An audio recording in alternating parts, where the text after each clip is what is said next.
All right, what do you guys want to do? Well, let's go throw a frag grenade in there and see if anyone comes out. True Ranger fashion, we move up, kick the door in, throw a frag in, blows up. Of course, the guy doesn't come out because we just blew him up. A buddy of mine actually shot this dude in the chest, and he crumples back in the house. What do you want to do now? You want to throw another frag? And our commander gave us the green light to throw a thermal barrier grenade. And I looked at my squad leader, I was like, yeah, let's do that. Yeah. So we throw that in the house, and it brings the whole structure down. So it's just made of mud and sticks. That was like a big no-no. We're not supposed to like level structures without like GFC approval. That was an organic munition. It was a handheld. I can't assume it's going to bring a whole single-family home down.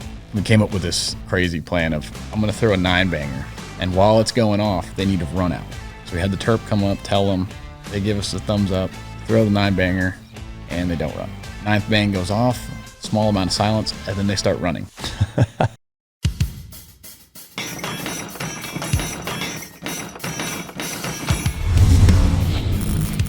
Welcome to Mic Drop, the podcast where relevancy is irrelevant and we don't give a shit about your feelings.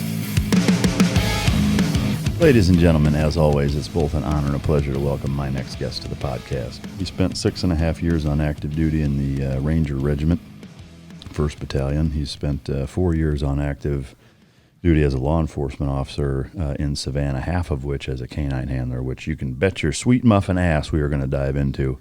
He's a board member of the Georgia Police Canine Foundation, which does amazing things in his region. He's a father, a husband, a pipe hitter, and overall badass. Ladies and gentlemen, welcome to the stage, Jon Lindsey. And thanks for having me. Yeah, thanks for coming, man. I know you're a busy guy. You got young kids, and you just worked a long, crazy shift all night before you came here, and you got to head back tonight. So I know your time is precious, and we sure appreciate you sharing it with us. It means the world to us. What's the last full book that you've read? The last full book. And finished. Ooh, I'd have to scale all the way back to high school, to be honest. No shit. The Ranger Handbook is the last. Shit. Yeah, I haven't done a lot of reading lately. My wife's the avid reader. I just started reading Jordan Peterson on the flight here. Oh, no shit. Yeah, the second of his 12 Rules of Life. Oh, okay. Can't go wrong with that, for sure. What's your favorite childhood memory? You're starting off with the hard ones, the hard questions. Supposed to be the lightning round. Yeah. Just get your the juices flowing. Childhood memory. Probably getting my first Razor scooter. Yeah. Watching my dad show me how to do it and just eating shit in the cul-de-sac.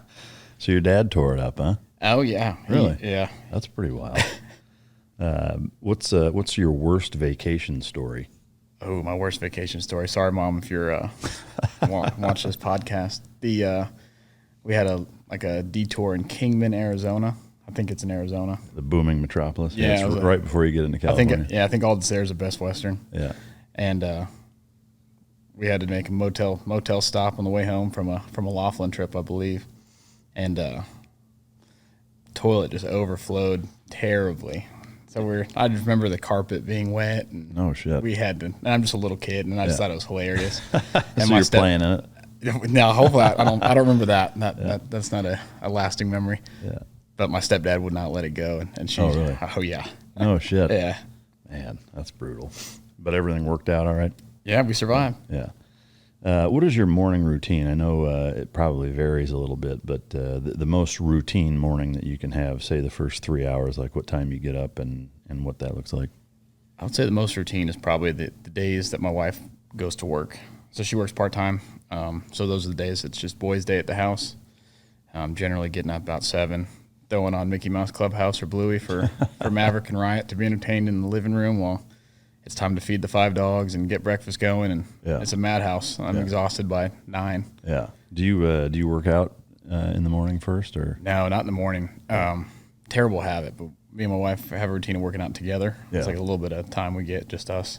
So we work out in the evenings. We're both actually on SumoFit. Oh, okay. So Christine crushes us individually in the garage. Yeah, no doubt. I would like to do it in the morning and get it out of the way. Yeah. But sometimes the pre-workout jitters linger and sleeping's tough. But yeah. What do you subscribe to a particular eating style for breakfast in particular, I guess? For breakfast, generally just eggs. Eggs and some sort of meat, bacon, or sausage. Yeah. And I'll throw some hash browns in the air fryer. Once in a while? Or if we got them. I keep it as simple as I possibly can. Yeah. Do you, how strict are you with the kids? Like, I know that's a tough thing for a lot of parents. I know my kids are older now, but like when they're young, of balancing that, trying to be setting a good example and giving them the right shit, but also, letting them be kids a little bit and having some of the garbage. I thought I was going to be really strict. Yeah. I thought I was going to be like the Ranger team leader, and Maverick and Riot were going to fall in line like Ranger privates, but it's not the case. I'm a sucker. Anything my oldest son wants, he gets. My wife gives me shit about it all the time. Yeah. But he definitely knows when I'm not playing around. Yeah. And it's time to fall in line, even at 2.5 years old. Oh, wow. He gets it. He's a sweet kid. I'm hoping it continues that route. Yeah. What's your poison cheat meal wise?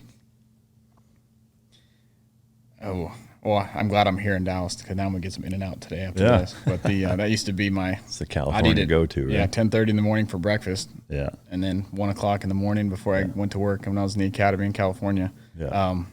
And Georgia's probably McDonald's. Sorry, Christine. I I haven't been doing as much lately, but I'm a fat kid at heart. What's the what do you get there? I couldn't tell you the last time I drove through McDonald's. I can. It was probably last week. Awesome. Again, sorry, Christine. I get the 10-piece chicken nugget, fries, Dr. Pepper, and 2 double cheeseburgers with cheese only. Is that right? Yeah, if I wasn't blessed with some sort of genetic predisposition to being Fucking small. tapeworm metabolism. Yeah.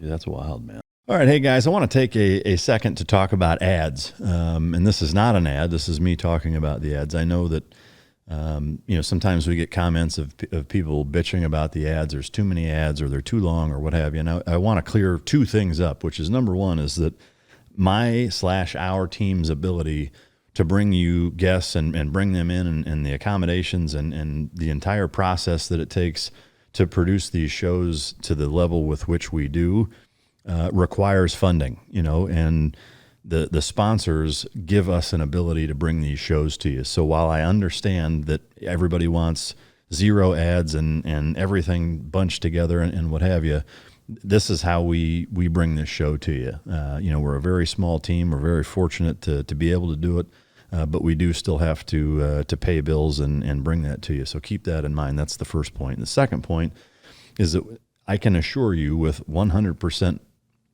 accuracy is that there is not a sponsor or a product that I talk about on here that isn't something that I use.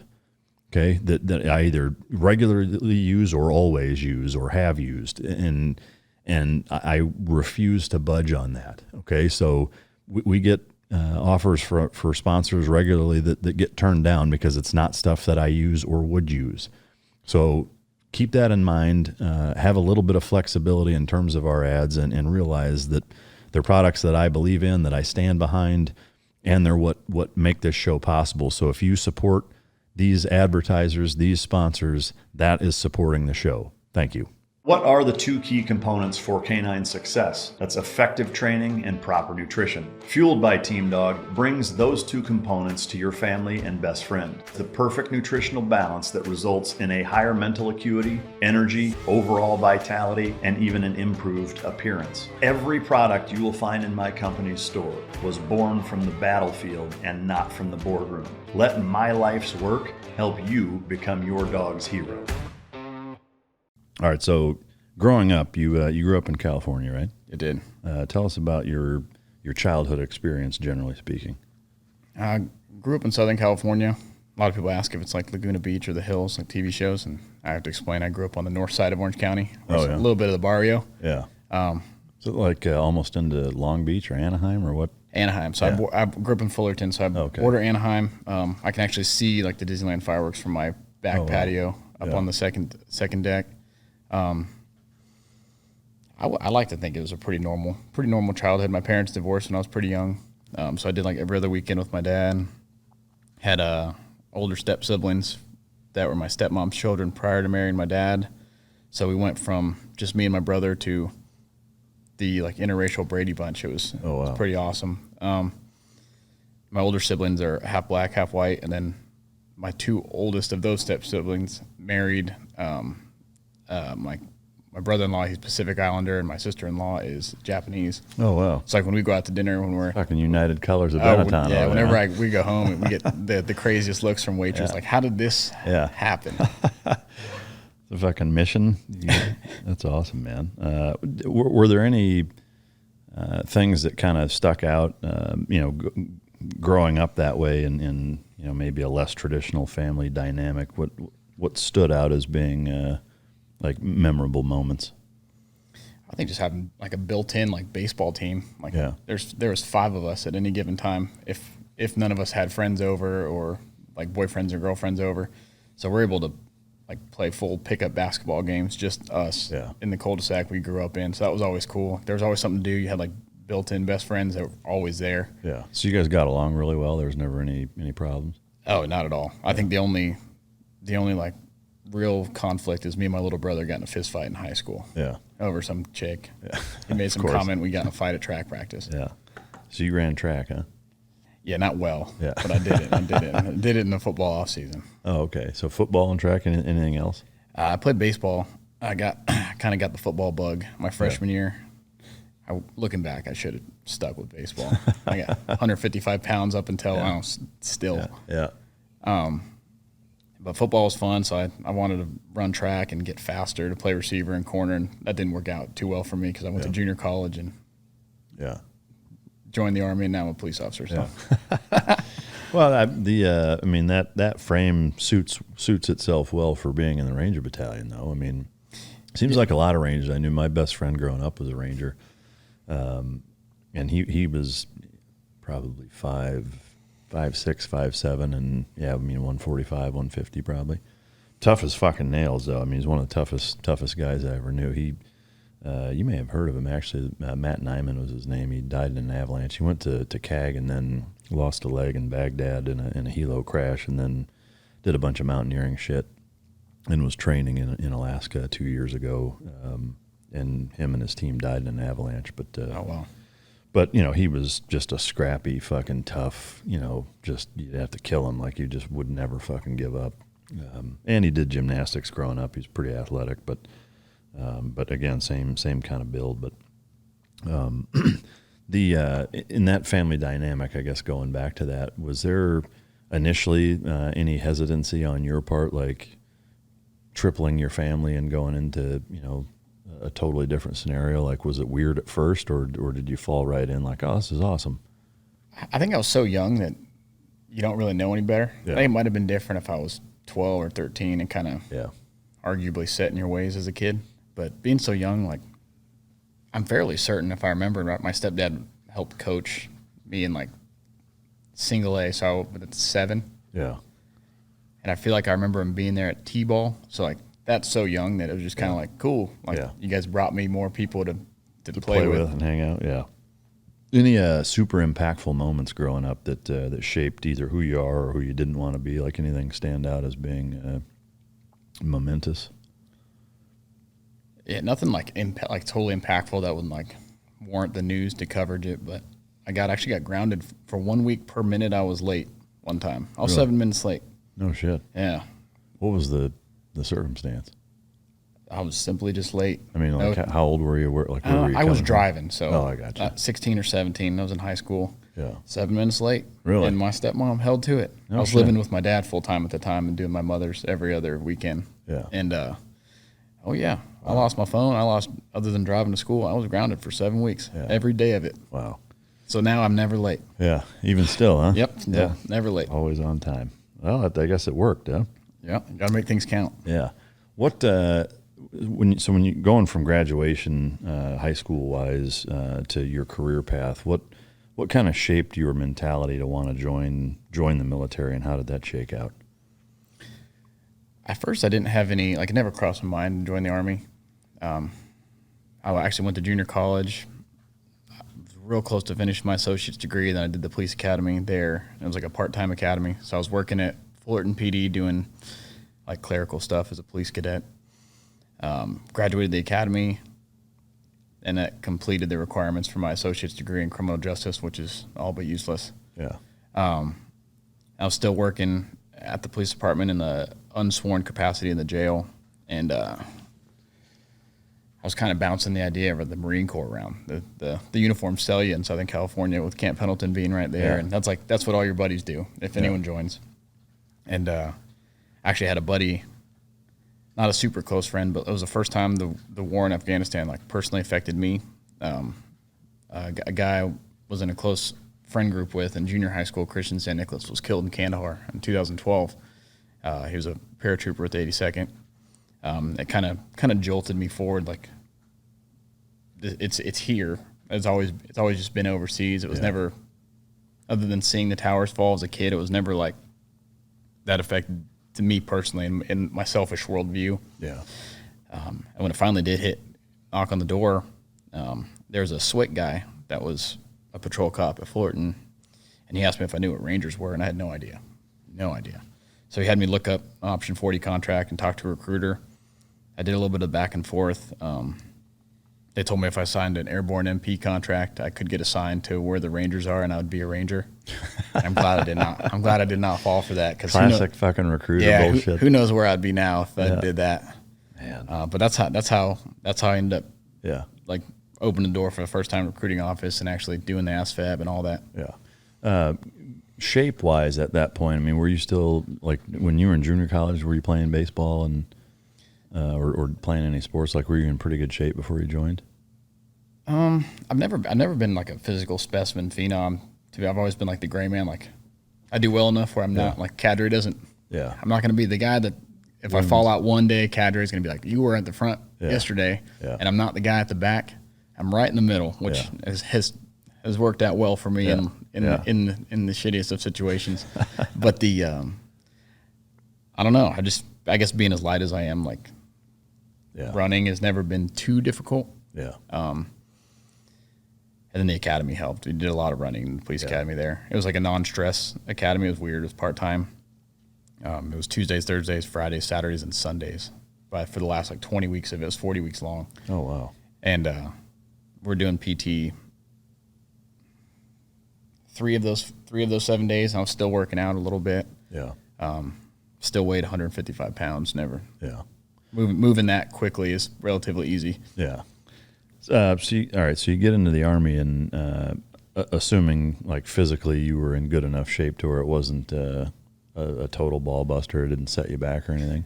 No. But looking back, of all the things I went through in the military, I would not do basic training again. Really? Not because it was like excessively difficult. Just being around. I was 22 when I enlisted. And being around like 18-year-old kids who like had to be taught how to shave their face and tie their shoes, and like you have to wear socks with your shoes and like basic things. That was the most frustrating for me, just dealing with incompetency. How to not be a dipshit. Yeah. It's amazing, 4 years in your 30s, 40s, whatever is nothing. But yeah, I mean, 18 to 22 is pretty big difference. Mm-hmm. So did you go from boot camp right through R.I.P or R.A.S.P or whatever it was when you went through and straight? Yeah. So when I went through, it was before they had the switch, because now I believe you go to R.A.S.P and then airborne school. Yeah. They had too many guys were doing Option 40, getting their airborne wings, and then just like showing it first day and quitting. Yeah. So I went before they switched it. So I went right through OSIT, airborne school, into R.A.S.P, and then right to 175. So I think I enlisted October 2012, and I was in Savannah in March, if I'm not mistaken. Oh, March or April. Yeah. Quick pipeline. Was R.A.S.P as challenging as you thought it would be? It was different. Yeah. It was definitely different. It was an experience, to say the least. What got me through it was just like someone was always sucking more than me. So that's what got me through. Same with Ranger School. Like, that guy's going to quit before I will. And it generally happened. No, that guy quit. Now we get to take a short halt. Yeah. I'll tell you what, though. If PT every day at R.A.S.P was the same way it was day one, they almost got me. They almost got me on day one. I had that like throw up in your mouth moment where we're running. I don't know what the stadium's called over there where the Doughboys played on Fort Benning. And I was like, this is going to be a long 8 weeks if this is every day. And it kind of tapered off once you get through the Coal Range. I think that's week 3. So week 4 through 8, you're doing three pretty hard run days or something of that nature with a ruck. And then 2 of the days were like PT prep days. So I hate to call it, in my head, those were like the break days. It was like, okay, at 155 pounds, I can do pull-ups. I can go do push-ups and sit-ups. and it's not too wild, but. So the ruck was tougher for you. Yeah, I was never good at rucking. Yeah. Never at all. How heavy are the packs in R.A.S.P? In R.A.S.P, I want to say the packing list was supposed to be 45 pounds plus your water. Yeah. But you never weigh them. You just kind of trust what the cadre tells you it weighs. So, really? I honestly couldn't tell you. Oh, shit. But now when I hold 45 pounds, I always like to think in my head, maybe it's just inflating my ego a little bit, like that was definitely more than 45 pounds. I'm sure it was. Or try and drink the water as fast as you can, so you're carrying less on your back, and then you're fucked at mile 8. Is that? I mean, how far were they? Were they the same distance most times, or they progressively they did a progressive load, so it wasn't designed to like totally just break you off and like have a ton of injuries. Kind of like the unwritten rule is if you went to sit call for anything, like even shin splints, like you're done. Yeah. Even if you were able to come back that afternoon, you went to Worldwide and you got your orders to Korea, and now you're an infantryman in the Army. Yeah. Curriculum-wise in R.A.S.P, is there very much that's taught, or is it like 90% just getting kicked in the balls over and over? After week 3, you do some learning. You do a whole week on breaching. So you do a bunch of explosive breaching, calculating your min safe, and all that stuff. And in those environments, at least when I went through, they made it less or low stress, with the hopes you retain some of it, so you're not just showing up as like, hey, I got my tambourine and I don't know anything. Yeah. And in that respect, I think it was pretty cool. I didn't think that we were going to get any of that. I thought it was just going to be a kick in the dick for 8 weeks, and then you show up with your head spinning. The marksmanship was pretty good. I didn't really start shooting pistol well until I started shooting competitively. The Army's not very good at teaching pistol. Yeah. When did you start doing that, and where and how? I want to say I shot my first match when I was still in the Army, but I might be mistaken. There's a 17 South in Richmond Hill, Georgia. It's like a private gun club. And they do a USPSA and an IDPA match once a month. So $25, you show up, you shoot 6-7 stages. At first I was shooting it. I didn't have any it was before the tactical belts were like a thing. Yeah. And guys just wore like their cry top tucked in with their holster maybe. Yeah. Or like the big Battle Lab sub belts. Yeah. So I shot with like my concealed carry gun, like having mags in my pocket and just looking like I've never done anything tactical in my life. Yeah. I was like, I'm a Ranger, I promise. Like, but this is foreign to me. But then I started doing it with like my duty belt as a cop and stuff like that. And it's hard to replicate that kind of stress. Yeah. Stress might be the wrong word, but other than like smoking the shit out of yourself and then trying to shoot and reinforcing poor fundamentals, there's nothing like thinking the 12 guys behind you care how you shoot. Yeah. Like they're watching you, and that shot timer, like you can't induce it anywhere else. Yeah. And the more guys I've gotten to from the SWAT team that come out there and do it, like that's an eye opener. Yeah. And they instantly progress huge in their pistol marksmanship. It's kind of amazing. Yeah. Do you have a dedicated tricked out competition gun? I up until recently I didn't, but yeah, I have a CZ Shadow 2. I love that gun. I haven't jumped on the red dot train. Yeah, me either. I don't like them. I mean, I know it's one of those, you got to spend a certain amount of time to get to where you're. Yeah, it's the way of the future. Yeah. There's definitely pros to it, but I did it for a little bit on my concealed carry gun. Yeah. I didn't like fishing for the dot on the Glock 34. I'm the exact same way. And to me, granted, I don't competitively shoot, but I shoot enough to stay sharp enough to feel comfortable carrying. But for me, it's like, if it ain't broke, don't fix it. And the other thing too is, my iron sights, even though they're night sights, like the chance or likelihood of them breaking or failing or probably zero. Yeah, I mean almost zero. Whereas I've known enough people have problems with whether it's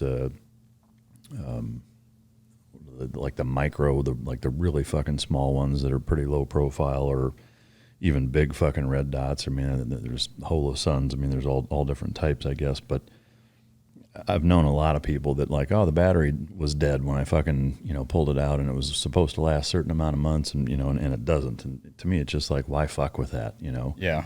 I mean, people have been phenomenal shots without them. To me, it's like to say like, oh, I can gain, a fraction of a millisecond or whatever of speed, like maybe, but it's going to take months to get to that point, and you're rolling the dice with it potentially fucking failing at a much higher rate than you are with plain iron sights. I just don't get it.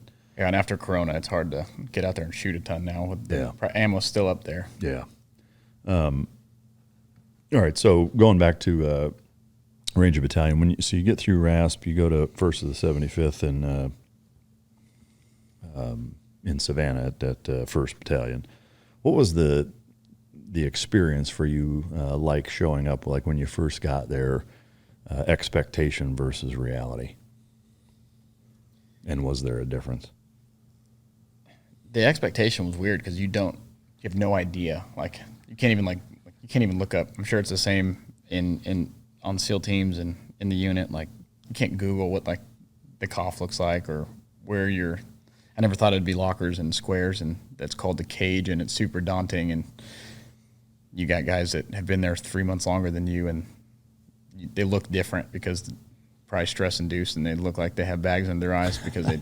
And I learned those Sunday blues. Like you just get real depressed on Sundays because you got to go back to work on Monday as a private. But I mean, it lived up to it. It was stressful, like the need to perform every day, or you felt like I could be going to the 82nd Airborne. Yeah. It was real. You don't really feel like you start to fit in until you're there for at least a year, and then still you're still stand at parade rest All the time. doing the private things, sweeping the rain off the wet floor, and doing all those things. But yeah, it was an interesting time. Yeah. What's the total number of guys that are at a battalion? Do you know, ballpark? Oh, I've had to do some quick math. I think it's so you got 9 in a squad, 4 squads, 36, 4 platoons. I don't know, probably about 500 people. Yeah. 500 people. There was 4 line companies when I first got there, with your auxiliary, like HHC being the dog handlers, the mortar guys, and then they absolved DECO, and I think it was because the GWAL was slowing down already, and then DECO became like the specialty troops platoons. So there's only 3 line companies, and I think it's still that way now. Yeah. Do you know about how many new guys come into a battalion per year? I don't know. I think some of the classes get pretty big, and I know they had an issue with like attrition dropping getting pretty low. They restructured R.A.S.P. From what I'm aware of. I had a team leader we were team leaders together, and he went to be R.A.S.P. cadre, and they made it real robotic. I think more to mimic like the long walk of like you're a number. There's not a lot of like screaming and yelling. It's very impersonal. Like I'm going to scuff you up, and I'm going to do it professionally. Yeah. And then here's the standard you make it or you don't. Yeah, you could stand out here in the rocks and think about it. Yeah. Think about if you're going to make it past lunch. Yeah. What do you think, like from your experience going through it a certain way and just perspective, do you think that's a better way to do it or not as good? See, I think there's pros and cons to both. I think it's good to get screamed at in your face, not because like you need to be trained to be screamed at, but I think it builds some resiliency in the like learning how to think and respond in this oh shit moment. Mm-hmm. Because other than like shooting at you, like how else do you replicate that? Yeah. And I noticed that in the law enforcement, that's what's lacking is the Georgia, at least Georgia's Police Academy. Very low stress, very like I just kind of existed for 11 weeks and it was over. 11 weeks? It's the shortest in the nation. Wow. Well, we'll definitely get into that if we can keep going through kind of your Ranger time. But I'm fascinated by that. That seems dangerously short. Mm-hmm. All right, so you takes about a year before you feel like you belong there, or you're at least settled in enough to get some breathing room. At what point did you go through Ranger school? I want to say I was there for 18 months. Really? It might not have been that long. I think I might be mixing it with the Blue Book standards. You're supposed to get your tab within 18 months. I went on my first deployment to Mazar Sharif as a private. It was a blizzardy deployment. Like all I did is special operations. I just cleaned and watched 6 Rangers go on target with all the KKA. Like really? It was like a weird ratio at that point. So there's like no hope of going on target, and you're just kind of existing and training. And when there's no mission, you get smoked. No shit. Yeah. Even overseas, they're doing that? Oh yeah. That seems crazy to me. Yeah. When the team leaders and squad leaders are busy planning or looking forward to possible projection for a mission, the tab spec 4s are just they get bored, they don't want to play cards anymore or play video games or whatever, it's time to mess with the privates. So they just round you up and fuck with you? Oh, yeah. Really? Oh, yeah. Bear crawls around the buildings on the compound. Wow. So you've been at the Ranger Battalion for a year. Mm-hmm. You're on deployment, and they're smoking you. Yeah, getting you ready for Ranger School. What the fuck? All in the name of professional development. Dude, that seems so fucking dumb. But I went to Ranger School when we got back from that trip. Like right when you got back? Yeah, it was very, very short after. I think I left for Ranger School prior to that airborne seizure starting, that training. So I was there in the summer. Yeah. As you guys know, I served 12 and a half years in the military as a U.S. Navy SEAL. And one of the big traditions and common things with guys in the military is dipping. I used to dip for the entire time I was in the military. And, there's a ritual to it. There's nothing like throwing in and packing a fat dip after an op, cleaning guns, or even getting ready to go out, or it's something that was kind of ingrained in a lot of us, myself included, and something I frankly enjoyed, but this shit's bad for you. So I partnered with Black Buffalo, which is a edible green leaf, food grade ingredient, and no tobacco leaf or stem dipping alternative product that is phenomenal. It has wintergreen, mint, straight peach, and blood orange. And they're great. It's a great company to work with. They're huge supporters of veterans.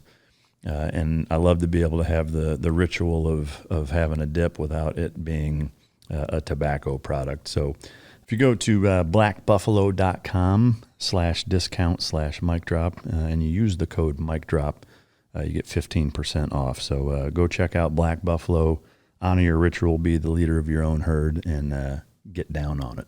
Warning. This product contains nicotine. Nicotine is an addictive chemical. Black Buffalo products are intended for adults age 21 and older who are consumers of nicotine or tobacco.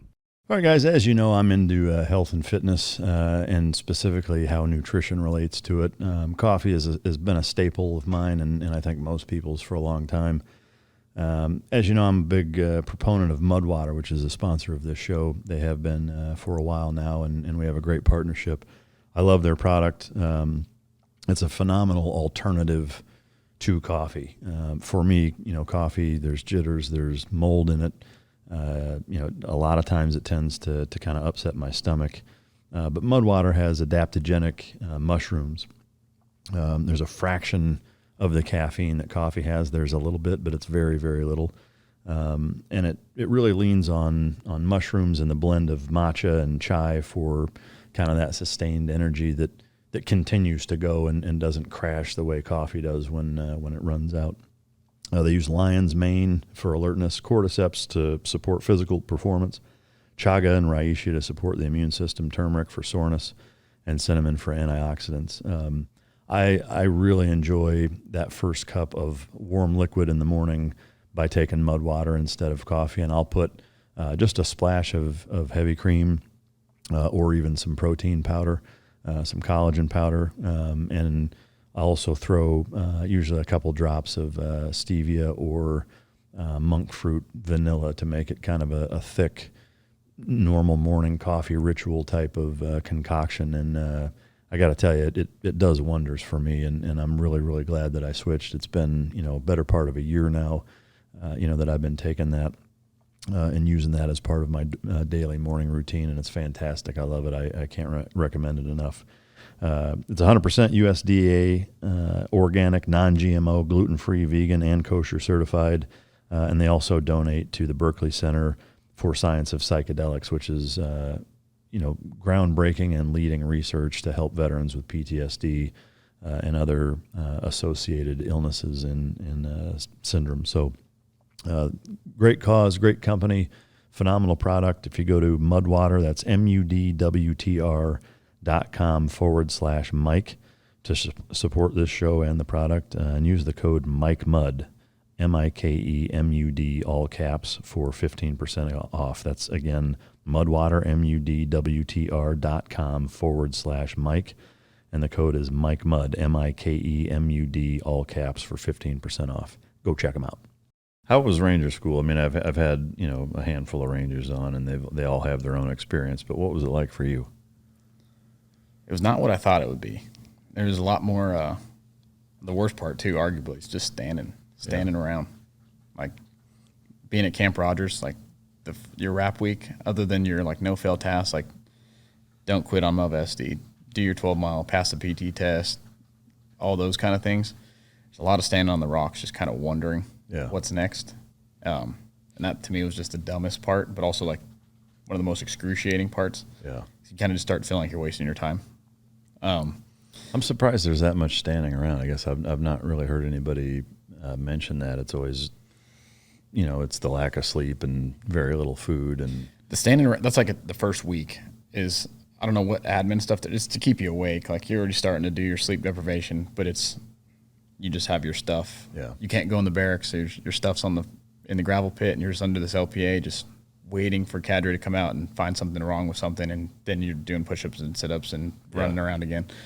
But once you got into like the patrols, I almost failed Darby. I got double no-goed on my first 2 patrols, and I got lucky with a 3rd look on day 6. Really? Yeah. What happened? I don't know. I couldn't tell you how I failed. Yeah.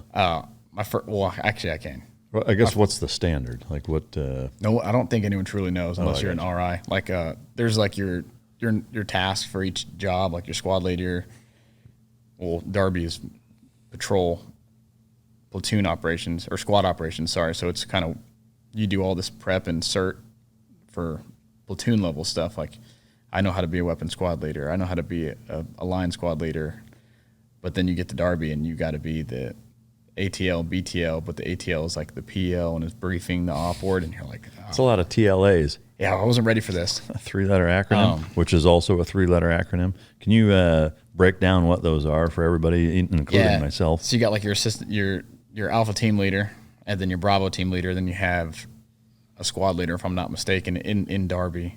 And then they like kind of like ad hoc the responsibilities out of the Ranger handbook, because ironically, there is no squad level ambush or react to contact stuff in the Ranger handbook as it pertains to like your graded tasks. Really? Yeah. So you go there and you know what they are, but it's subjective. You're still in like culture shock. Like you were doing your classes and they're keeping you awake and you're trying not to fall asleep while you're trying to learn. And they probably told us everything we were being graded on, but I can't remember. Yeah. But my first one, I had to actually brief the op board, so that went abysmal. So I was just a private first class in the Army, and I'm trying to do what lieutenants go to college to learn how to do. Yeah. And then the officers in my group were just garbage. It's like they weren't even any help. Like they were probably worse than me. My second look, I think I heat catted. Oh, really? So I just like woke up. I had one glove on, and the RI, he's wearing the little like IR flaps on the ACU uniform, covering his Ranger tab, and I took that as a symbol of like, yeah, you're not getting this. Like, oh, really? Yeah, because he didn't have it covered before, and when he's giving me my AAR, it's shit. covered, and I was like, oh, I failed. Wow. But my support by fire couldn't see the road. My blocking positions were like lost. So that's on me, I guess. Yeah. I should have checked, but yeah, I thought we were good. So you failed the second time. So I failed that time. Yeah. But I got a 3rd look on day 6. The stress was on, and I got a Bravo team leader look. So my job was like help with the terrain model, make sure people don't fall asleep on the patrol base, and when we started our movement, react to contact. Yeah. And then mine was done. I was like, there's no way I failed that. Yeah. If I failed that, I'm going to go home. I'm going to go live in Macon, Georgia, and I'm going AWOL. So I'm not going back there first bat without my tab. Yeah. And they give you like your AAR bullets, and if one of them is like your PT is like a sustain, you failed. Like they're telling you your PT is good, and you didn't do anything else good at all. Yeah. You mean like your physical fitness? Yeah. They're like, that's all you're good at? Yeah. Yeah. So I didn't get told that on that look. So I was like, I think I'm good. Yeah. And you get back to Camp Darby, and they call you up one by one, and they tell you how you did on your peer reviews and how you did on your patrols. And I was 1 of 3 for goes, and all you need is 1 go to move on. But then after that, mountains in Florida was a breeze. Like platoon operations, first look go. In mountains, it's 2 5-day patrols. In Florida, it's a 10-day patrol. But if you're second look, you get assigned to be the medic or the RTO. You passed. So with these breakdowns, can you kind of synopsize 2 things? One, just the general structure of Ranger School, but then also like what you're talking about, because even for me, like some of the things I don't completely understand. like what the objectives are, just kind of basically speaking. Well, so each phase, you have Derby, Mountain, and Florida phase, or they call it Swamp phase. It's broken down into 21-day sections. The first week is generally like instruction. So in Mountains, you learn how to rappel, which I don't know how that's safe to teach people who are sleep deprived, but we do it. No one died. You do some rehearsals for setting up a patrol base, setting in an ambush, doing all those graded tasks, have the Ranger handbook. And then their 10-day patrol, you get a packet that has your information like you'd be getting in the JOC overseas. And you got to do your terrain model and do all that stuff in your patrol base out in the woods and brief it. And then execute like a fake mission. Yeah, so anywhere from 5 to 20K. That's hard to remember. You got to map it all out yourself. And I want to say the RIs have instructions like their Ranger instructors. If you start veering, like you're leaving the grid square and you're not going the right way, they'll stop you and get you redirected. Yeah. But like part of your graded task is they'll stop you and say, "All right, Mike, point on the map. Where are you?" Yeah. And if one of your guys, I'm being graded, and they ask you that, and you have no idea where you are, I fail. Really? Yeah. So do they break it down where like each day a different guy is running the show, and that's your evaluation? Yeah. So the graded positions were platoon leader, platoon sergeant, and then your 4 squad leaders. So if you got picked for one of those positions, you knew what tasks you had. Weapon squad leader is generally one of the easier ones. Like, are your machine guns awake in the patrol base? Can you set your guys in on a support by fire? Will your guns work? And can you withdraw up the objective? Other than that, and then keeping them informed. Yeah. The squad leader positions were graded for 24 hours. So you had part of your go or no go was a random section of your day. So it's up to the RI if they want to grade you on your movement and your patrol base operations. So it doesn't really matter how bad you did on the objective if those are the 2 they were really grading you on and you pass those. I got you. But you don't know. Yeah. And then platoon sergeant and platoon leader switch halfway. Oh, okay. So it's a 12-hour graded position. Okay. So Derby is kicking the nuts selection, weeding out phase. Then you do mountain stuff and then swamp, land warfare. Yeah, to me it got easier. Yeah. Like you got hungrier and more tired, but because it's a total of like 65 days. 60. I think it's 63. 63. Were there guys that, I mean, you were already on a deployment. I know it wasn't super action-packed, but I can imagine that depending on, what was going on and whatever, that you'd get guys that would go through Ranger School that had been on a gnarly fucking combat deployment prior to that, no? Yeah, we had a guy in my squad. He was a sergeant first class. He was from the conventional army, but he's 7. He'd been in for had to be 10 years at that time. And that was 2013, 2014. Yeah. So he'd been on some fucking crazy. So he had to have seen some stuff. And this guy broke down crying in the patrol base. Really? Yeah, it just affects the sleep. The sleep affects everyone differently. Well, and calorie deficiency. I mean, those 2 things are two of the major components of interrogating people. I mean, whether it's your school or what, like there's some psyop type stuff that can, mind fuck you and whatever, but those 2 things lay the foundation that makes your mind super malleable and easy to fucking manipulate, so I'm surprised they do some of the things that they do teaching wise, repelling, whatever. But do you know were there any guys that you were aware of that had been on Ranger deployments that had seen some pretty decent combat action prior to getting their tab and then going there? Not that I went with personally. But I did have a couple guys I went through R.A.S.P with. They were on, I forget the objective name. It was the objective overseas where Captain Marino was killed.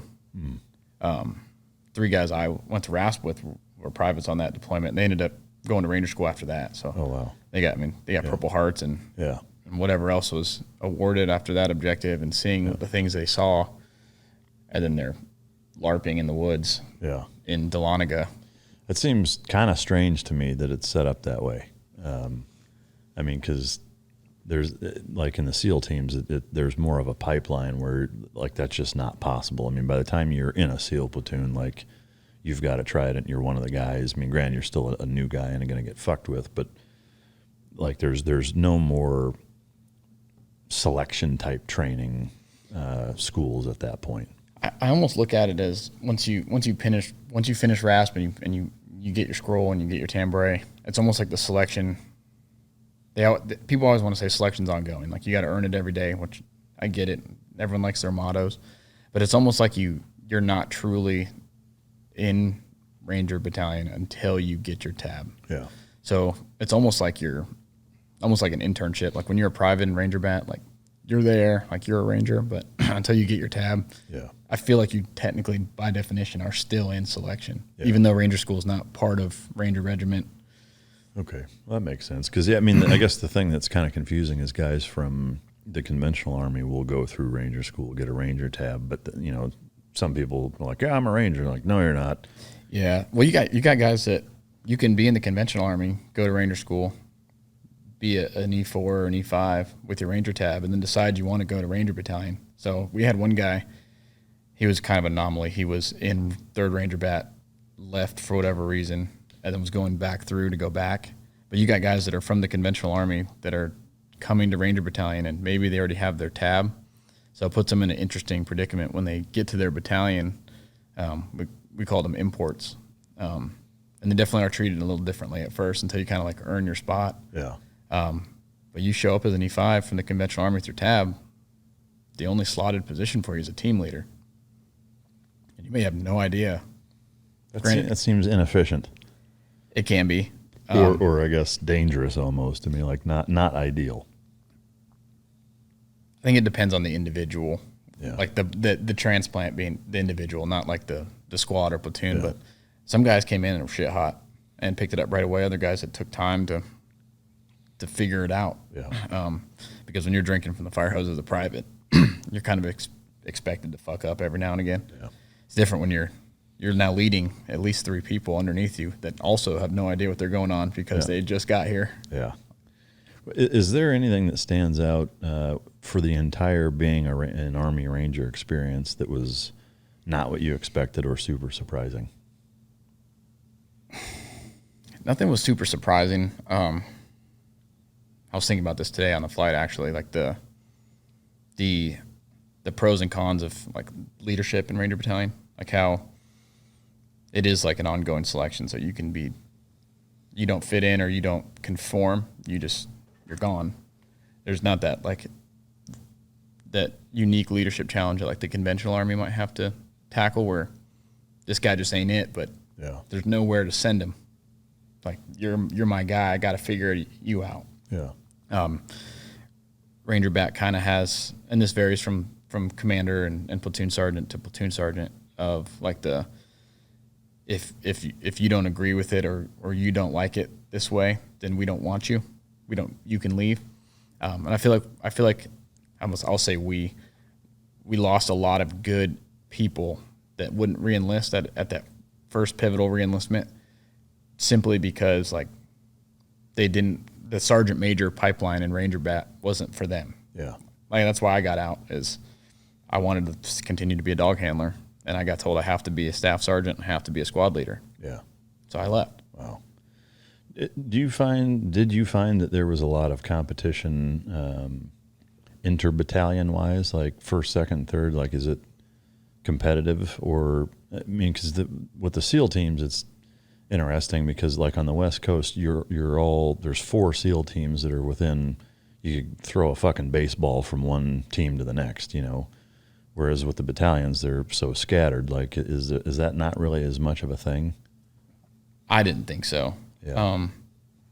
You never really see each other other than it's like slapping hands during a RIP window or at a change of command, like at the regimental level, where it's like everyone's doing PT and no one wants to be there anyway. So it's I never really felt that.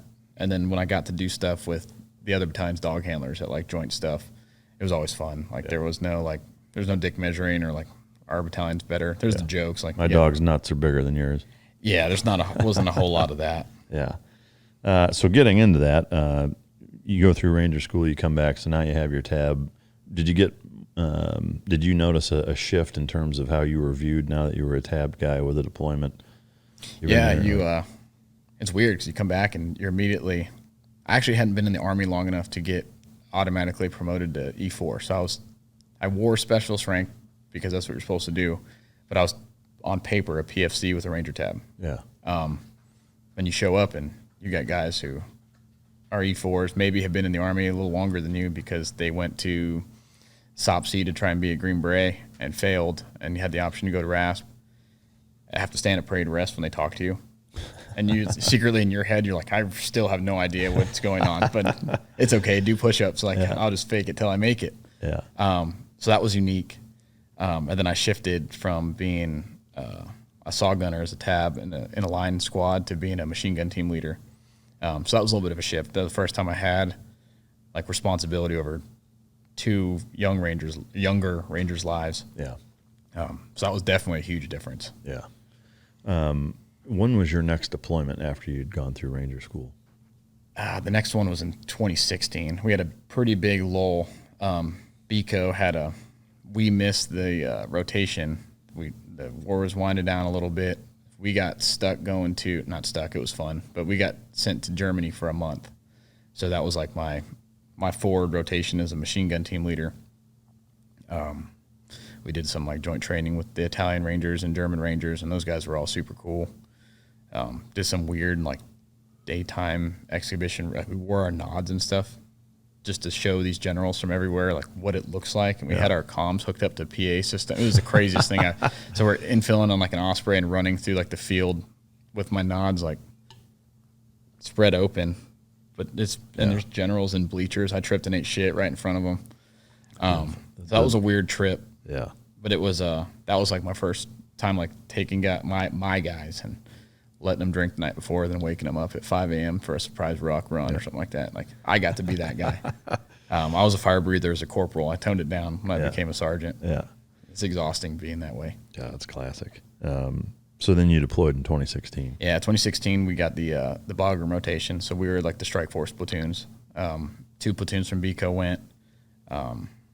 And by that time I was a fire team leader back in the squad I grew up in. My first team leader was now my squad leader. We had a pretty solid group of guys. We brought 1 private with us on that deployment. Everyone else was tab spec 4 or higher. Wow. So that was unique. You don't have anyone to like fuck with clean stuff. Yeah. It's like the private we brought was ours. Yeah. So like I had a guy to take the trash out and do all that stuff, but the other squads did not. So the tab spec 4s were grumbling because they had to be kind of like treated like privates again. Yeah. Not like, I won't use the term disrespected, but like hazed. Yeah. It wasn't to that level, but they thought they earned their keep, and now they're taking trash out and sweeping the hooch and stuff like that, and it is what it is. Yeah. From a combat activity-wise standpoint, how busy or not was that deployment? Well, compared to Mazar Sharif, that deployment in 2013, it was pretty action-packed. Yeah. It was nowhere near the op tempo that guys were experiencing in 08, 09, and stuff like that. But from my perspective, like that being like the first deployment where we went out and got after it, it was. What was the general, I guess, overarching mission set of why you were there? What was the goal you were trying to accomplish? At the team leader level, to me, it was always kill capture missions or mainly kill. Yeah. But I mean, like, did anybody ever sit you down and say, hey, this is the area we're in, here's who we're going after, like even from kind of a big principle 30,000-foot view standpoint? Like, no, I didn't. Really? No, and looking at what I do now as a police officer and like thinking back to the little view that I had as a team leader, I wish I would have expanded upon it. Yeah. Not that it would have helped me where I'm at now, just I think it would have been more professionally developing to really like try and take a step back and understand. Yeah. I got really fixated on know my job and know the job above me. Yeah. It's like if my squad leader went down, I knew I could at least rifle through and get people back. Yeah. But I never like ISR watch and sitting in the jock was like none of the team leaders wanted to do it. And looking back, that is probably a major minus on all our part. But yeah, if we had a mission, it was kind of this faceless image of like, all right, that guy. Yeah. Or so pretty much most of what you were doing was high value targets or some sort of Yeah, something from signal intelligence, high value target, or basically just stirring stuff up in a province that Americans haven't been in a little while. Yeah. And that's what we did, that deployment. And like every night that one of the platoons went out, they took contact. Yeah. We're, I guess from a length of deployment standpoint, how long were you there? I think they're 105 days. Okay. And in that deployment, were there operations that stood out that went exceptionally well or horribly wrong? Every night we went out. We didn't go out every night, but every night that we went out like stands out to me, because I didn't get a whole ton of like action-packed combat experience, so I can come back and say 105-day deployment, I did 110 missions. Yeah. It was nowhere like that, but of the four or five times we went out that trip, in addition to being with one of the SEAL teams on a different outpost, kind of like waiting to launch on this HR thing, every night was like crazy shit. That was close. Wow. Hey guys, I wanted to talk about something that I've incorporated into my daily routine, my morning routine, that has had a remarkable impact on my life. It's called BioPro Plus. It's a non-synthetic HGH treatment. And, every year after puberty, your HGH levels naturally drop, and exponentially sometimes can even drop by 50% by the time you're 35. I train jiu-jitsu 3-4 times a week. I lift 3-4 times a week.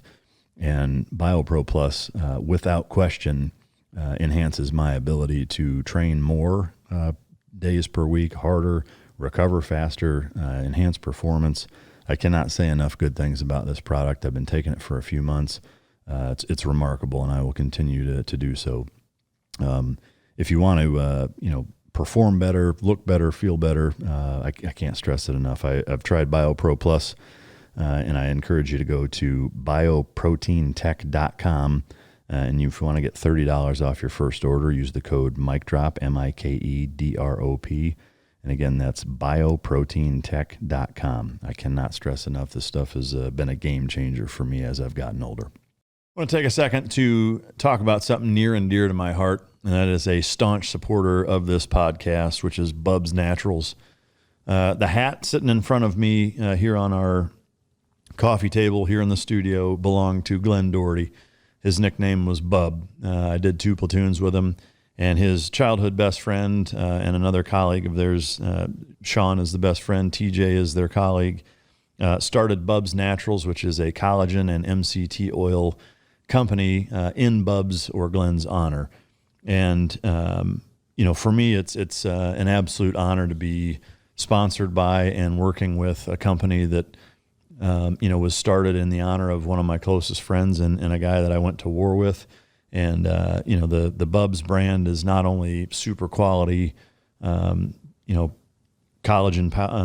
powder as well as MCT oil powder, but they also give back to the Glenn Doherty Memorial Foundation. They donate proceeds from their product sales to the Glenn Doherty Memorial Foundation, which, to me just furthers, the mission set on Veterans Day. They give 100% back. So I do believe it's the best collagen on the planet. I like to mix it in with morning coffee.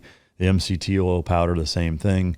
It mixes in very easy. It tastes great, and it just kind of adds everything that you want to start your day off from a brain health standpoint, from joint support, gut support. MCT oil and collagen are 2 components, especially as we age, that are integral components to health. And so to be able to work with Bub's Naturals and be able to work with them and sponsor a product that number one is a high quality product, and number 2 is so near and dear to to my heart and to the Mike Drop podcast for who it was started for and what it stands for.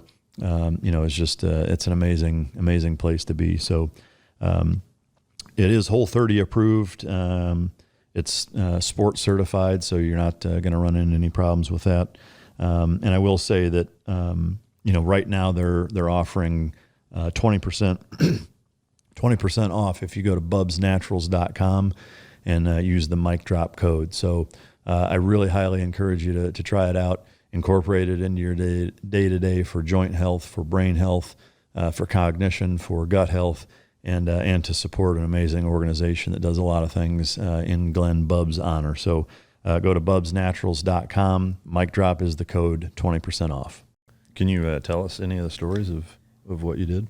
Yeah, I vividly remember I want to say this was the first time I've been in like live contact. I was actually asleep on the 47 floor. I was the lowest team leader, so I'm asleep on the floor, and I wake up. I'm plugged into ICS, and the comms on the helicopter, and I hear the pilot start saying, like, I lost control. A round had actually gone through the ramp and hit the hydraulic lines. Damn.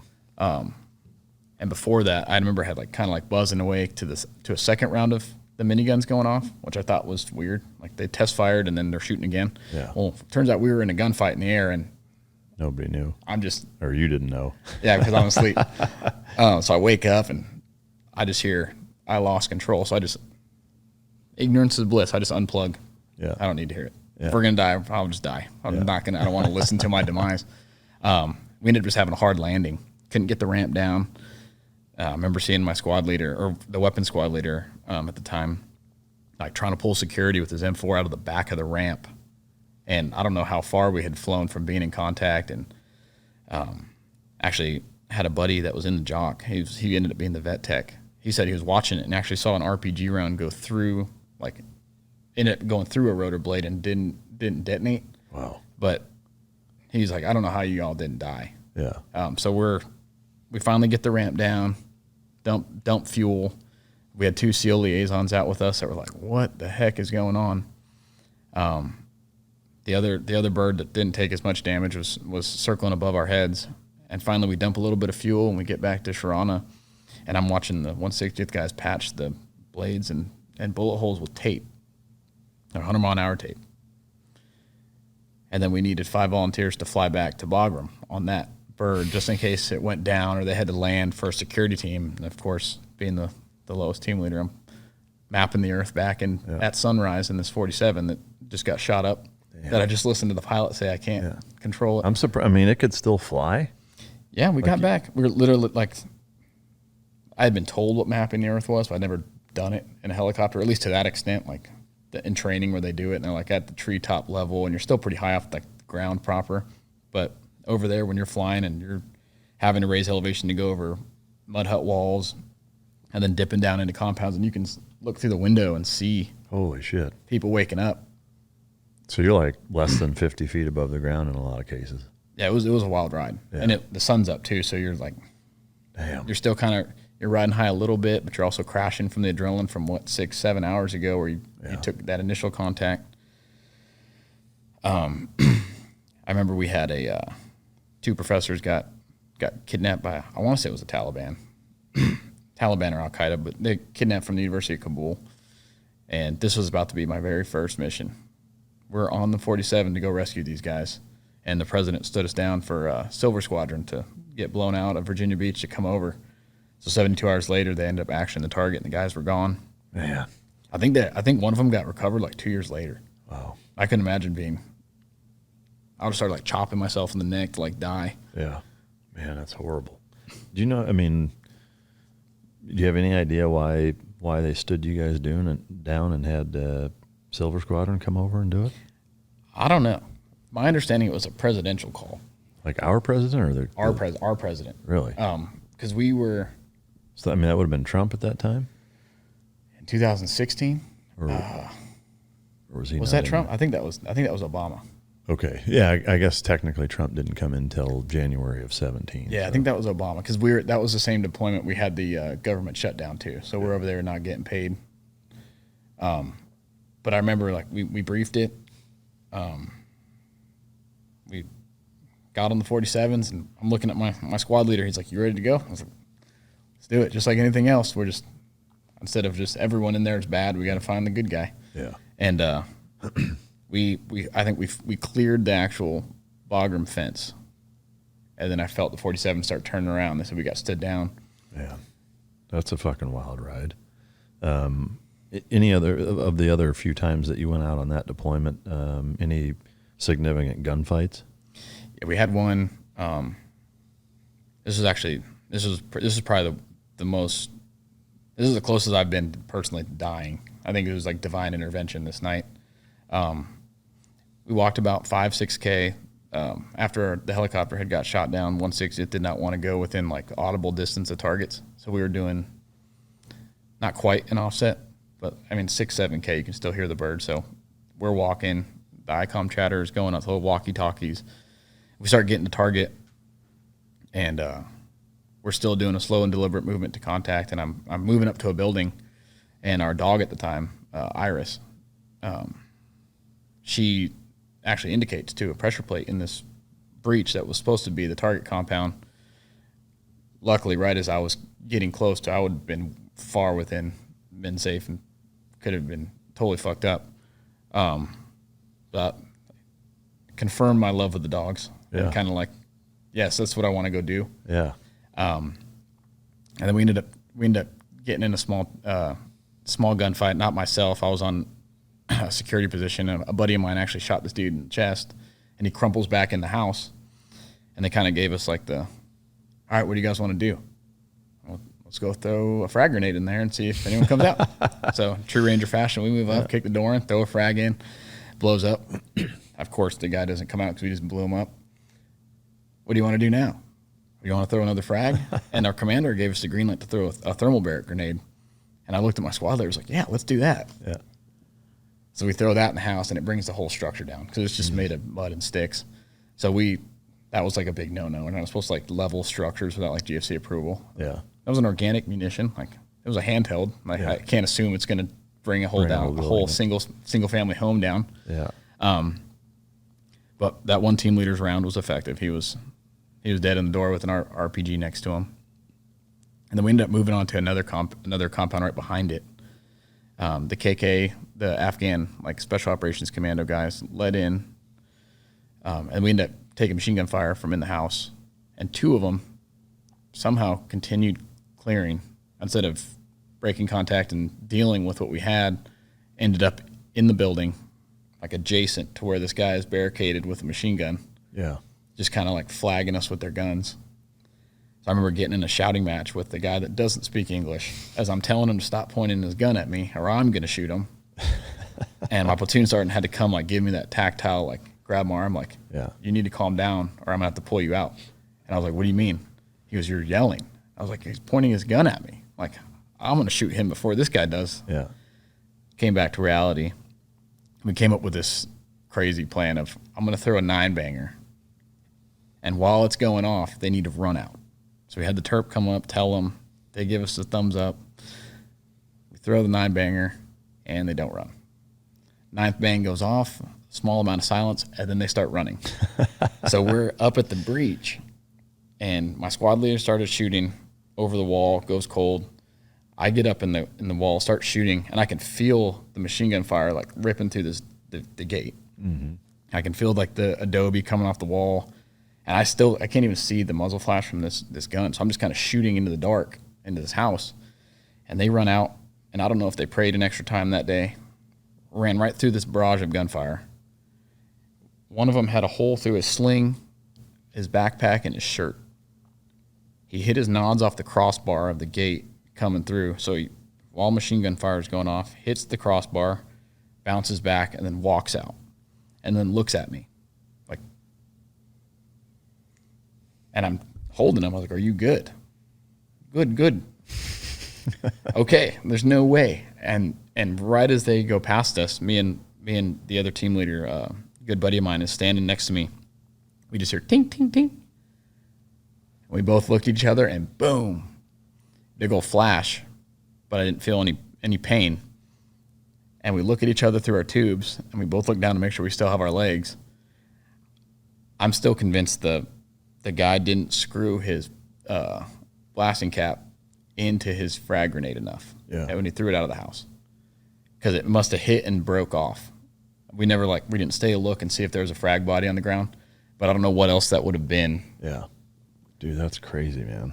So we end up pulling back, and a 64 Apache does a gun run on the house, and we leave. And that was the night. And none of your guys got hurt. Other than some wounded clothes. Yeah. It was amazing, the fact that a grenade broke apart, and then this arguably suppressive gunfire through the only breach into these walls. These two Afghan guys were able just to run at lollygag out with like not even effective suppressive fire, because I don't think we were even shooting at this guy. I don't know where he was. Do you know, was it just the one guy in there, or were there more? Do you know? We only ever heard one machine gun going off, and the guy didn't he wasn't like yelling at us, so we don't know for sure. And we never did like a damage assessment after the gun run. Yeah. The commander was just like, let's get out of here. Yeah. How close were you guys to that structure when the gun run took place? Oh, the gun run, we were 200 meters away. Oh, I got you. Yeah, we were pretty far off, and I think it was just flechette rounds. Like they didn't drop like a Hellfire on it or anything. Yeah, man. The the grenades there are weird that way. I think to me it's a dumb way to have them for that reason. Screwing a blasting cap into a housing, there's more room for error than something that's already prepackaged the way ours are. Yeah, but it was almost like the training grenades. Like you got to put the training fuse in. Like that's what I feel like he threw at us. But wow, man, super lucky. No doubt. We actually got back to the fob, and my buddy, the other team leader, had mentioned that he caught like something hit him in the face. Yeah. So because it had been a slower rotation, the first sergeant was like, "You need to go get checked out by medical," and started like the Purple Heart process. Yeah. And he comes back with not even a scratch on his face, and I was like, "You're gonna get a Purple Heart for that?" So that was like a short running joke. Yeah, that's awesome. Probably never heard the end of it. Was that the last operation you guys went on that deployment? We had one other one where we weren't the primary platoon, but I remember we were leading out. We got in what I thought was a gunfight. It turned into just we were shooting. Oh, okay. We were gonna get ambushed, and the lead squad did their job. Problem is, I only carried one radio, so I didn't have the fires channel.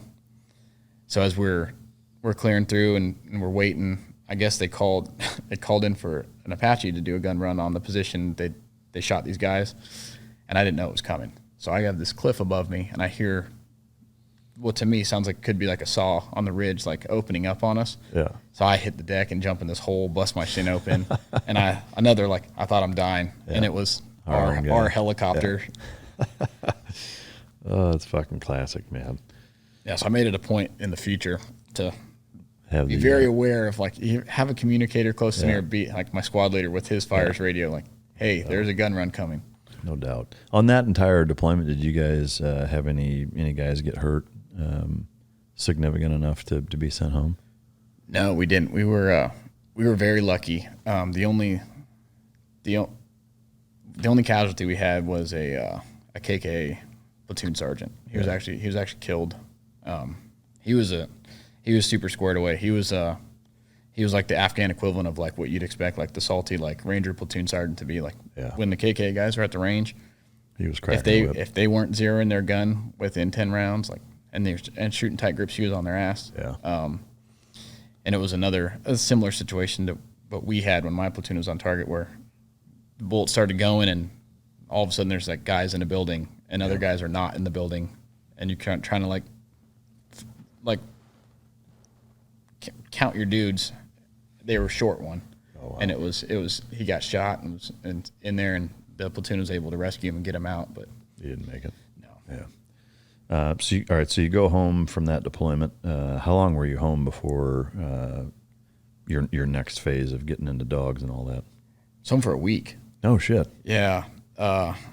Were you married at this time? I was. Oh shit. Yeah. So I got married in 2015. This deployment 2016. My wife knew I wanted to go to K9. There was an opening when I was a corporal in Germany, and my platoon sergeant asked me to stay to be a team leader, and then he'd get me over there. So on that deployment, I was hanging down at the kennel in Bath. The kennel master happened to be there, and the guy that was handling one of the dogs was my weapons squad leader. He ended up taking that slot from Germany. Told him I still want to come. Filled out my TDY paperwork and travel voucher without even having orders to K9 or like my first sergeant signing off on it. Went back to talked to my platoon sergeant, talked to the first sergeant, and they were cool with it. The only thing I had to do was call my wife and make sure that I can go from getting back from Afghanistan to go to Indiana for 7 weeks. Yeah. Called her. She said, yeah. She's like, I mean, you're already gone for 100. What's another 7 weeks? Like, it is. She's just used to me being gone. Like, we didn't have kids at the time. Yeah.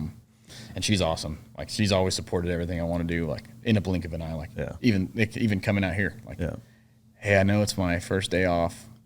Yeah, go. Just bye. I'll see you when you get back. Like, I'll be here. Did you meet her in Georgia? We did. Yeah. Kind of a funny story how we met. My sniper buddy actually introduced us. Oh, really? Yeah, and it was our platoon sniper. He was going through some stuff, and my wife now, and her friend were living in the sniper's house. Oh, really? Like, yeah. And it was one of those things like, bring a case of beer over and you'll probably get laid. And I didn't get laid. And I think that's you brought the beer though. I did. She drank it all. I think that's what I think if it would have gone different that first night, we probably wouldn't be where we are. But that's fucking classic. But resiliency on my part, I wore her down. Does she know that was the goal? Oh yeah, she knows. Did she know that night that was the goal? I think so. Yeah, I think so because I got shut down hard. And then the next time I was over, I got shut down hard again. But yeah, third time's a charm. Yeah. I learned it in Ranger School. Just be resilient. just don't quit. Yeah. That's fucking great. Hopefully your kids will watch this someday when they get one day. Yeah. I probably already told them. Yeah. That's good shit. All right, so you're home for a week. You managed to get everything worked out. You go right to, I'm assuming, Von Lick, right? Yeah, so moved all my stuff down to the kennel and then had that weekend and drove to 375 to pick up a dog we were returning and made the 13-whatever-hour drive it is with an old government truck and a trailer in the back with 2 Malinois I've never met in my life before. Yeah. Other than the experience that you had overseas, where that dog was a very pivotal moment for you, growing up, much interaction with dogs? Like, had you had much involvement with dogs prior to that? I got bit in the face by a German Shepherd we had growing up. It was your own dog. I don't remember the dog at all. I was a kid, and we had this dog that bit me in the face. I learned don't pet dogs while they're eating. I teach everyone that still to this day. But nothing that stands out. We always had pet dogs.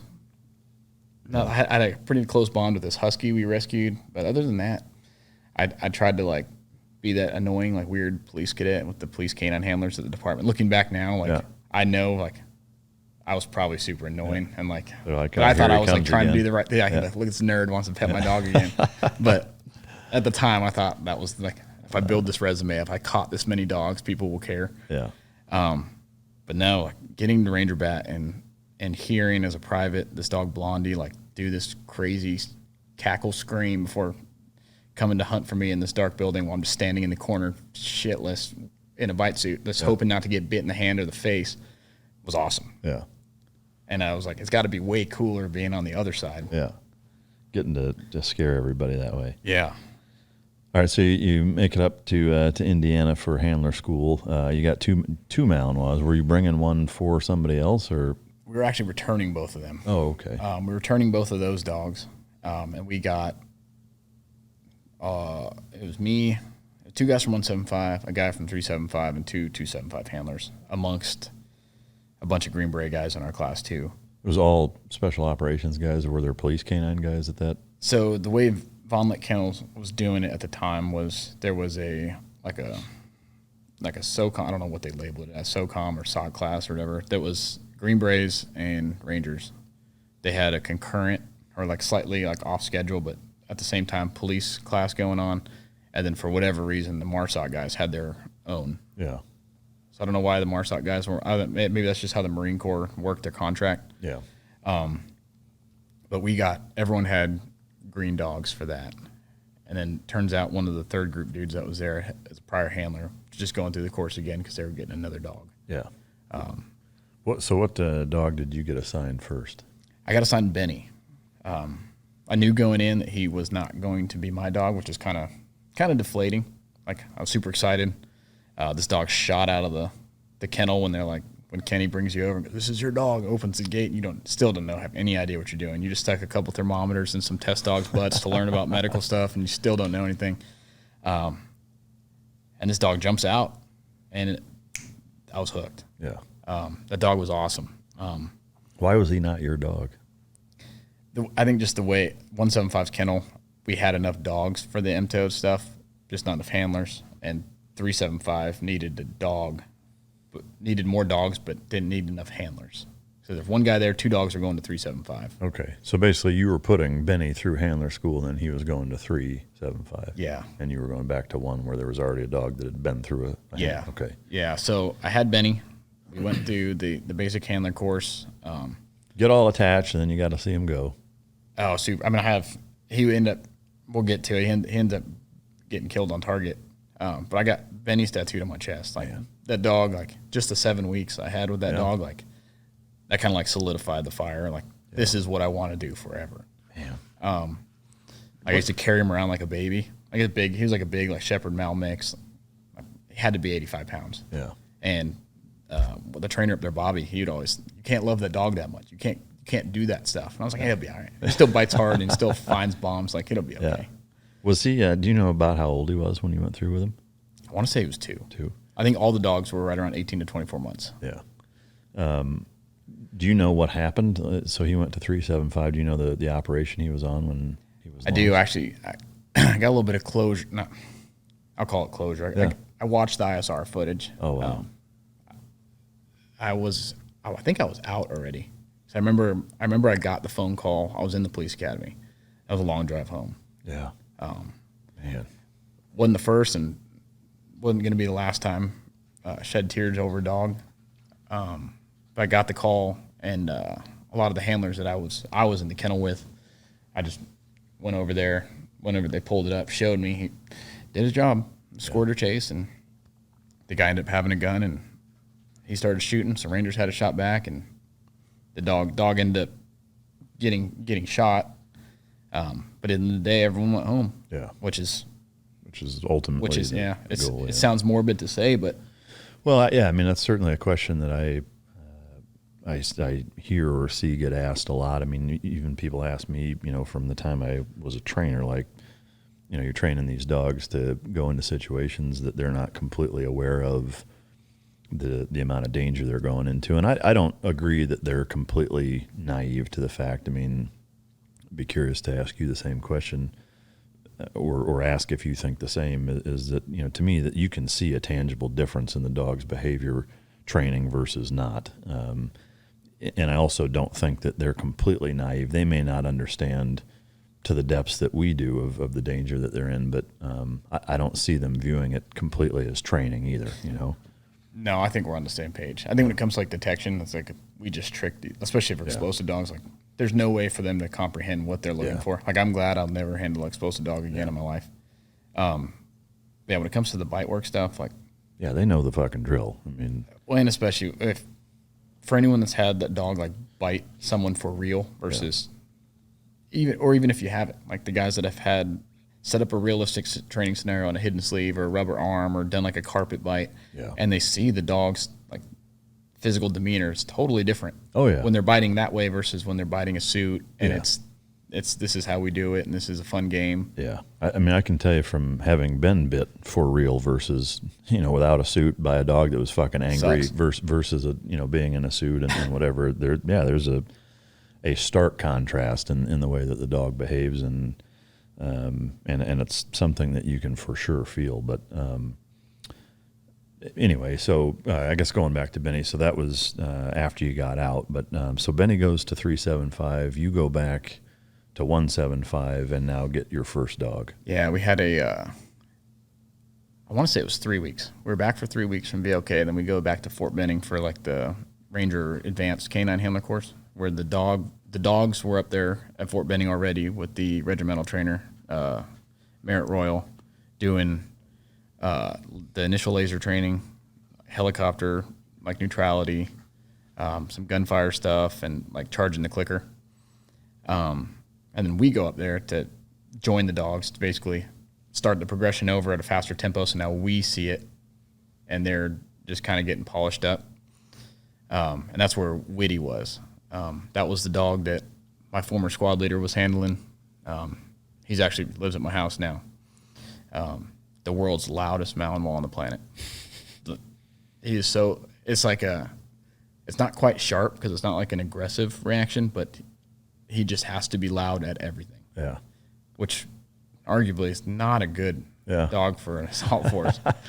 But yeah, I tried my best at the advanced course to wheel and deal to like. I don't even think it's hard to argue that well, he would shut up. The only way you could shut him up, and the handler after me, who's still a good buddy of mine, can attest. The only way to shut him up is if he's off lead. Yeah, then he's quiet. Yeah. And he can go do his like passive detection as we're doing our movement. But like, if you had him on a hip lead or a long line, and anybody gets in front of him, he had to be in the front of the pack, or he's just gonna squeak. He'd wear a bark collar on infill. Wow. And he learned real quickly that him squeaking did not set the bark collar off. But he still does the squeaking. It drives me insane at the house. That's fucking great. We gotta get a video of that. Yeah. But I tried to wheel and deal to get Witty. Yeah. I'll tell Witty to his face. I tried to wheel and deal to get Witty to go to 375 and bring Benny to 175. Yeah. And I think at the time the regimental trainer thought it was a good idea. But the 375 trainer at the time, I don't remember his last name, Nate. He was a SF guy that wasn't having it. Yeah. He wanted Benny. Yeah. Which I don't blame him. Yeah. With the regimental group of dogs, do you know about how many dogs there are regimentally in the Rangers? I think it's close to 12 per battalion. Okay. I remember we had 12 at 175, plus or minus, Yeah. at any given time. And each battalion's about the same. Yeah, and it might be dwindled down now because every battalion went down to 3. So it's one dog per platoon, so 9 plus 1 or 2 for spare dogs. Yeah. So 12 is probably still a fair number. Yeah. Are the canine units, to your knowledge, battalion-wise, still at that same capacity? Yeah, as far as I'm aware, yeah. Because I've heard that the SEAL canine program is getting fucking disbanded. Is it? Yeah, that's what I heard. I hope that's not the case, but it sounds like it is. I'd hate to see it be absolved and then I find mean, ourselves in a conflict where you need it again and have to reinvent the wheel. Yeah, I mean, it's to me, it's because it's not like a different weapons platform or something like that where it's an inanimate capability that can be kind of piggybacked onto other things that you're already doing. I mean, no pun intended. It's a totally different animal, and it's one of those things. I mean, it's almost like a capability. It's not like it is a capability. So it's like, hey, we're not going to do sniper anymore. And then fucking 10 years goes by like, shit, we need to start sniper school back up. It's like, well, now you don't have any guys with sustained years or decades of sniper experience and you're having to start from nothing. And I think, especially with the dogs, because they're living, breathing animals, it's not a piece of equipment, that you just need to brush back up on. Like, they're all different. One, it's not something that there are certain dogs that you can have the guy that's okay, and the dog can do it. He just needs you to bring him to target. Or like my dog now in the police department, if he had thumbs, he could drive the car. He doesn't need me. Yeah. But you can't just replicate handlers out of nowhere, especially if you need them now. Yeah. And fuck, I mean, most dogs aren't those push button dogs, I mean, those are hard to find. Man, that's wild. Anyway, so all right, so you got at Benning is where like the entire regiment core group of dogs is, and then they spit them out to each battalion. So the dogs will go to the regimental kennel for that advanced course. And I don't know if they have a large population of dogs there when there's no advanced course. Yeah. My understanding is they tried like a green dog program for a little bit. That didn't work out. And I think they're procuring, the VOK lost the contract for the Green Berets and Ranger dogs, I believe. I don't know all the details, but they are getting dogs from different places now. Yeah. So I'm sure stuff's changed here and there. I still talk to the 175 trainer here and there and see clips of training and stuff like that. And the dogs are nice. Yeah. But everything just keeps evolving. Yeah. All right. So you get your dog, you go through the advanced course and you go back to 175 with him. How long were you there doing training with him before you deployed with him? We did the first training cycle, and then we deployed the next deployment. And I remember vividly my first like full mission profile with the dog. Remember I told you how loud he was. Yeah. So it turned into me trying to manage this dog the whole night with no clue how to manage him. other than like hold the tug up here and get him to look at it. And when he shuts up, I pay him. Like that was the extent of my canine knowledge at that point. So I spent the whole night just trying not to be in the way because I had this loud dog and we're trying to do this simulated raid and ended up doing nothing besides trying to keep this dog quiet. So I got hemmed up. I got yelled at. Like, you didn't do anything. I was like, I don't know what to do. Yeah. So the next training mission we did during TFT, like our like culminating week-long training we do, like PJs are in there. If we have a CLEOD guy going with us, they're all there. I just made him do detection. If I wasn't doing a squirter chase or something like that, he was sniffing walls for no reason, just because it would make him shut up. Yeah. And then I started to find success in that, like self-employ. That was just a lesson I didn't learn being a team leader, because you're taking directive from your squad leader and you're leading your team to arguably a pre-planned thing. Obviously, the plan doesn't survive the first gunfight, but you know what you're going to do generally. As a dog handler, like the guy could squirt anywhere, or maybe I need to find a place to fit in. So that was an eye-opener. And then, of course, once I start to think I figured it out, the deployment I went on was to Syria, which was not the direct action raid deployment that all my training had been for. Yeah. We were doing like the forward line of troops, like shooting mortars into Raqqa, looking at ISIS flags. Like it was a really unique, weird deployment. Yeah. Did you use the dog at all, really, in that? I did. Yeah. So we did all daytime, like ground force movements to set up mortar firing positions, and I would clear the mortar firing positions, some buildings with the dog off lead. Luckily, Witty was super clear-headed and social, like contextually. Like he wasn't that ranger dog that was just going to go bite anyone. Yeah. Unless he was told to, or like it was contextual to him. Yeah. So he was able to do his off-lead detection. Never got the memo that the SEAL guy was using a leaf blower to help blow like this crush wire stuff that was there off. Like my intel was terrible. I showed up and I was like you're talking about the 50,000-foot view. I was like, I don't even know what, no one briefed us on what the IED, like the initiators were like. So I got us schooled in that. It was like this crush wire. It was like copper wire with like computer keyboards and spray adhesive. Wow. Connected to an IED, and they're using like these little infrared sensors like at Kroger, like that open the door. Really? So they're using those set to 5th, 6th, 7th person, and then it blows up. Wow. So I don't even know what these look like. Yet I'm out here doing detection with the SEAL guy, and I don't think he didn't know. I didn't know either. Yeah. So finally we got together and figured it out. So I had to ask him why he had the leaf blower. Like, what are you trying to, like, the IED's not just going to blow off the ground. Yeah. He was trying to blow the crush wire to see it. But it's a pretty effective tool. It would have been nice to know if my dog would have been aggressive towards leaf blowers. And Turns out he is. He was not. Oh, really? Just ignored it. Surprising. He just ignored it. Yeah, that's good. No effect. So we did that. He ended up having a heat stress incident. The dog did. Yeah. It was super hot, and he was eating about the same amount of overpressure as I was. We had a smaller IED go off. I had the hatch open. I'm sitting up there with one Peltor on. So I got my bell rung. I can only imagine what he had inside this vehicle with all that reflective pressure in the kennel, because it was just like a plastic buried kennel. Yeah. Ratchet strapped to the floor. Like it was super, like we had to reinvent war for this thing. And then all the mortars were shooting all that expanding pressure from the end of the mortar tube, especially when it's sunken down after 400 or 500 mortar rounds in the day. And we're hanging mortars like this and then running away to get out of the way. Wow. He's eating all of that. Yeah.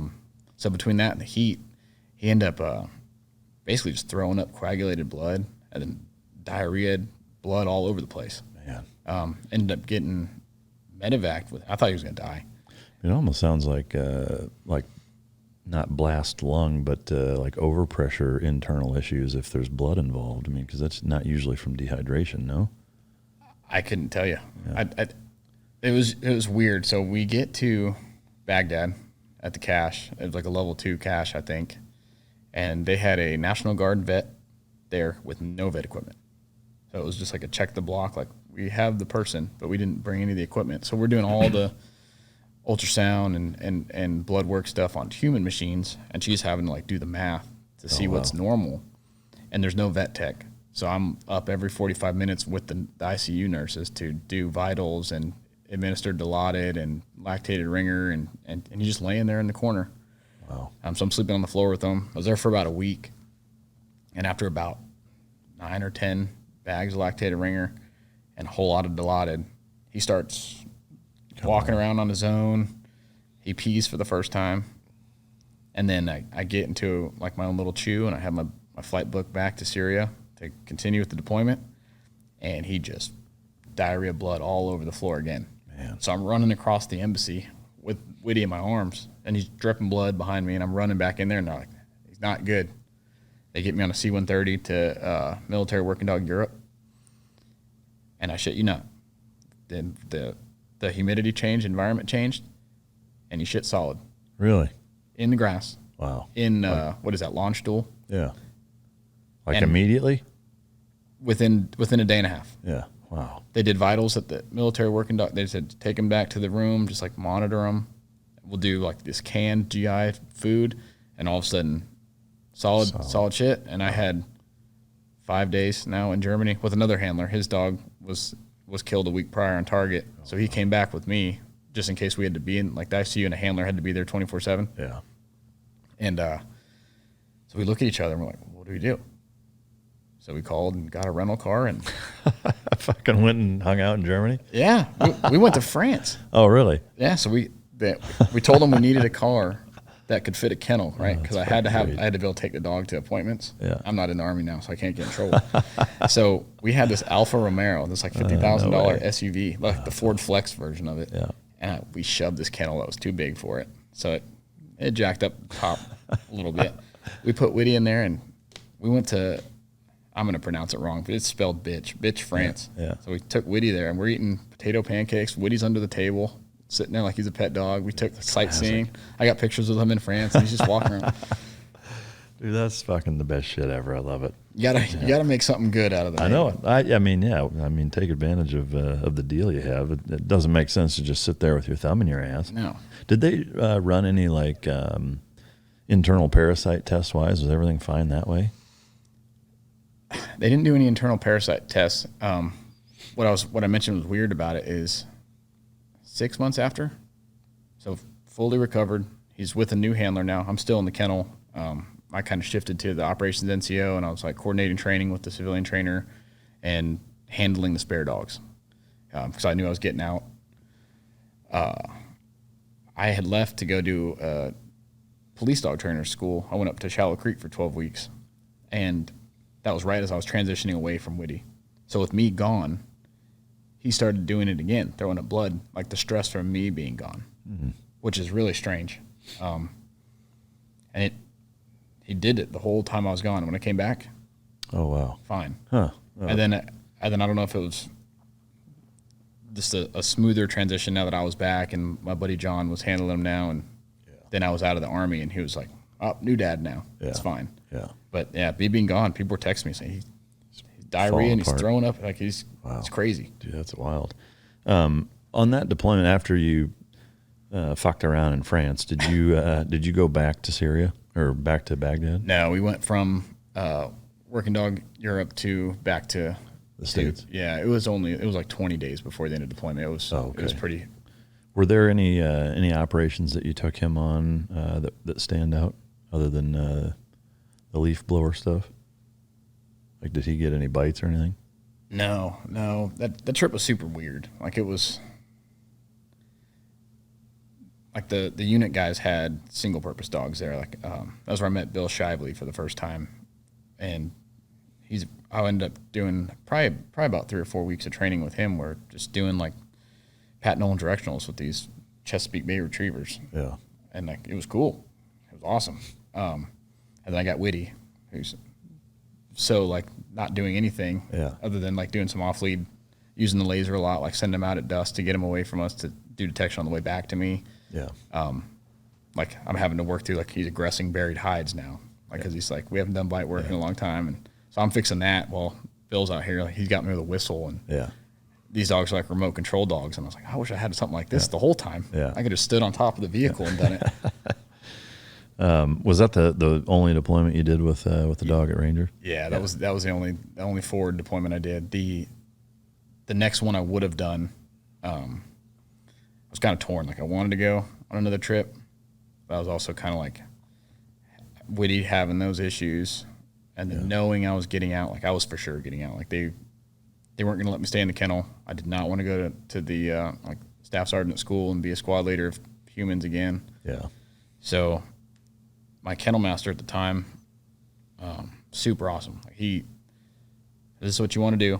We're going to take advantage of every mode of opportunity we have to get you successful when you get out. He's like, he's cool. a firm believer that's where like the military like fails a lot of people, Yeah. which looking back, I agree Yeah. wholeheartedly. Basically just put in, this is before the VA had their like apprenticeship program. So like right now, Justin Rigney he's had 3 Rangers now go do training with him for 30 to 60 days. Oh, that's cool. And they're still getting paid by the Army. Yeah. That's awesome. I did it a little backwards. I just put it in as it's a dog trainer school, but I went up to Shallow Creek and did like the 6-week pre-train of the dogs for police officers, so on dope, and then trained the 17 police officers that came up to be basic handlers. Yeah. That was like invaluable. Sure. Like it was awesome. John Brandon up there, like he treated me like one of his kids. Like I'm having dinner at his house. Like everything I needed, they did. It took care of me. It was an awesome 12 weeks. I stayed up there the whole time. Like handlers were going back home. Granted, they were a lot of them from up there in the Midwest and East Coast, but I was not driving to Savannah from there. But it was an awesome 12 weeks. I got to like grow my beard out. I didn't have to be in the Army. I got to yell at some cops, and every time I made a couple cry, and every time like not on purpose, like a supervisor showed up, broke my window to get me out. I was able to get in the back of the car with him as he was taking his last couple breaths.